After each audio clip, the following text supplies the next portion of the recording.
விரும்புகிற நீதிமொழிகள் 3ஆம் அதிகாரத்தில் நீங்க பாத்தீங்கன்னா அங்கு வேதம் சொல்லுகிறது, என் மகனே என் போதகத்தை மறவாதே, உன் இதயம் என் கட்டளைகளை காக்க கடவது. அங்க சொல்லப்படுகிறது, என் மகனே என் போதகத்தை தள்ளாத. ஆண்டவர் சொல்றாரு, நான் உனக்காக யுத்தம் பண்ண போறேன், உன்னை ராஜாவை போல நான் உன்னை வாழ வைக்க போகிறேன். ஆமென் சொல்வீங்களா? உன் யுத்தத்தை நான் செய்கிறேன், உன்னை அமர்ந்திருக்க பண்றேன், நீ அமர்ந்திரு, நான் தேவன் என்று நீ அறிந்து கொள்ளு அப்படின்னு ஆண்டவர் சொல்றாரு. ஆனா என்னன்னா, என் போதகத்தை நீ மறந்துடாத, நான் உனக்கு ஒவ்வொரு வாரமும் உன்னோடு பேசுகிற அந்த வார்த்தையை நீ மறக்காத, உன்னுடைய இதயம் என் கட்டளைகளை காக்க கடவுதுன்னா என்ன அர்த்தம் தெரியுமா?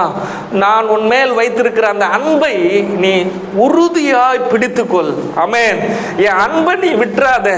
உன்னை நேசிக்கிற உனக்கு ஒரு அற்புதமான ஒரு அப்பா இருக்கிற அந்த அப்பாவுடைய அன்பை நீ விட்டுறாத. என் போதகத்தை நீ மறந்துடாத, நான் உன்னை ஆசீர்வதிப்பேன், நான் உன்னை நடத்துவேன்னு உனக்கு சொன்ன அந்த வாக்குகளை நீ விட்டுறாத ஆண்டவர் சொல்றாரு.